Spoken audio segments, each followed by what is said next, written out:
Tashidile and welcome to Tibet This Week, a weekly feature in English that tells you about this week's news on Tibet, His Holiness the Dalai Lama and Central Tibetan Administration. Let's look at the headlines first. More peaceful world depends on the younger generation, His Holiness the Dalai Lama to Indian students.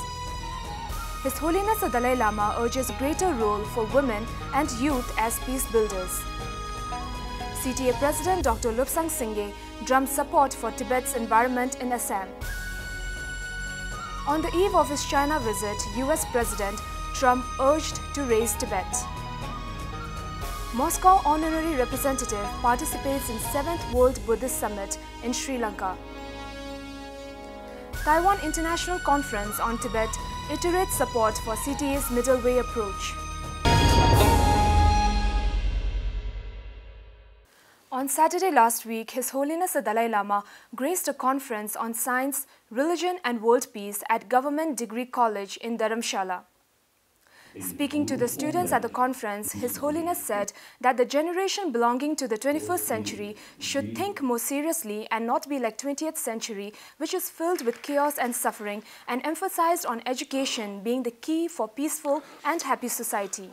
His Holiness also highlighted on the topic of ancient Indian tradition, calling it the best example for secular ethics.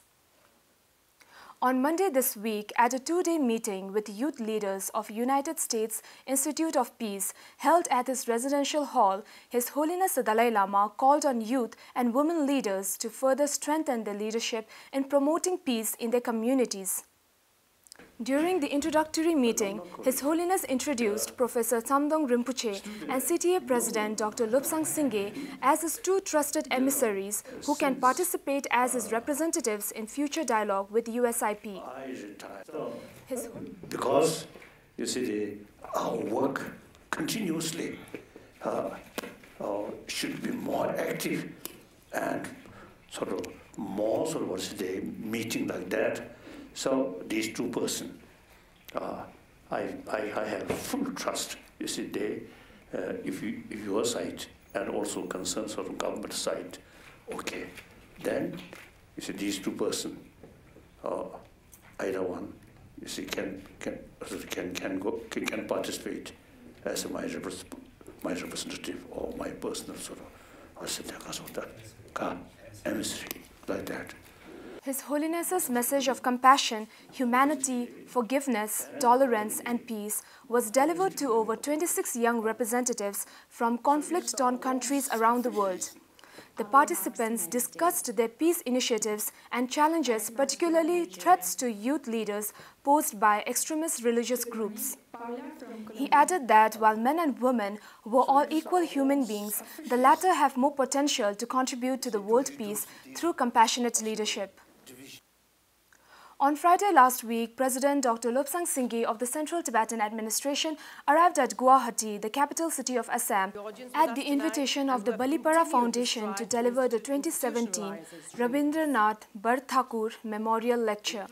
Highlighting the case of Tibet as a lesson for the world to learn from, he urged countries around the world to not be fooled by China's economic largesse. He reiterated the facts on violence as an accompanying feature of extreme nationalism in Tibet and stated the new era of Xi Jinping at the 19th National Congress as the era of expansion, giving the Doklam stalemate and China's Belt and Road as examples. He lamented the fact that no country stood up for Tibet when it was occupied by China, and had the international community stood up for Tibet, China wouldn't have thought of itself as an invincible power today. At the press conference held later that day, Dr. Singye said that China is likely to divert Tibet's rivers to its own parched regions, which could cause severe water shortages in South Asia.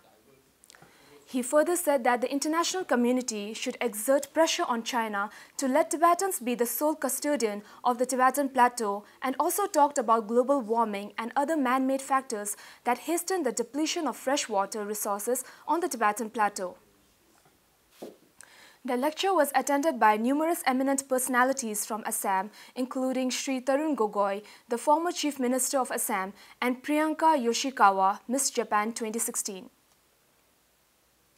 Earlier this month, a concurrent resolution on Tibet was introduced in the United States House of Representatives as US President Donald Trump gears up for his five-nation Asia trip, including China.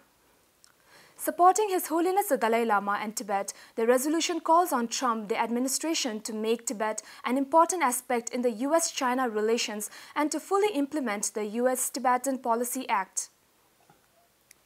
It also asks the Tibetan administration to encourage China to enter into dialogue with His Holiness the Dalai Lama or his representatives to promote access of US citizens, including Tibetan Americans, to Tibet.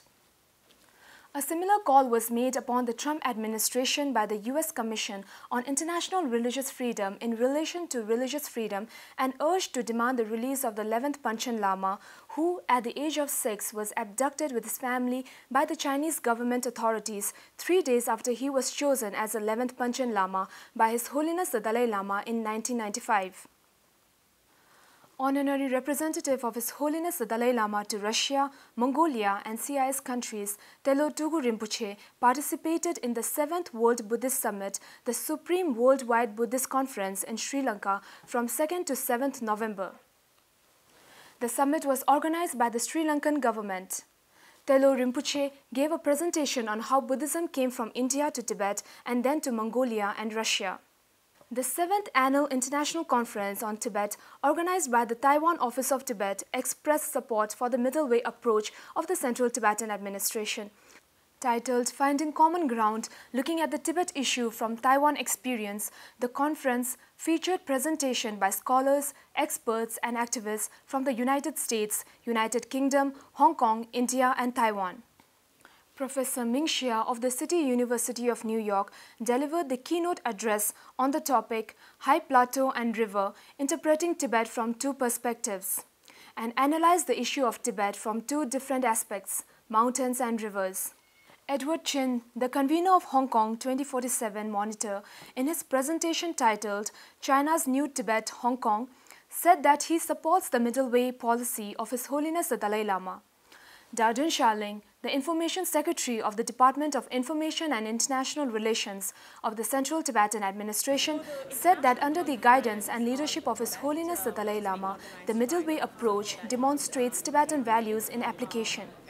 She further said that the Tibetan approach to its freedom struggle can be a powerful inspiration and example to others around the globe as an alternative to cruelty to war, violence, terrorism if the international community supports those efforts and Tibetans achieve the freedom and the return of His Holiness to Tibet. Speaking about the 550 vision of CTA, Dardun Sharling said that CTA, under the leadership of President Dr. Lobsang Singye, will make every effort to resolve the issue of Tibet and Tibet's political future in 5 years in accordance with the middle way approach, but at the same time will devote substantial attention and resources to sustaining and strengthening the resilience of the Tibetan people inside and outside of Tibet, the Tibetan freedom struggle, and the Tibetan culture and identity for the next 50 years if need be. So much for this week. See you next time. Have a great weekend.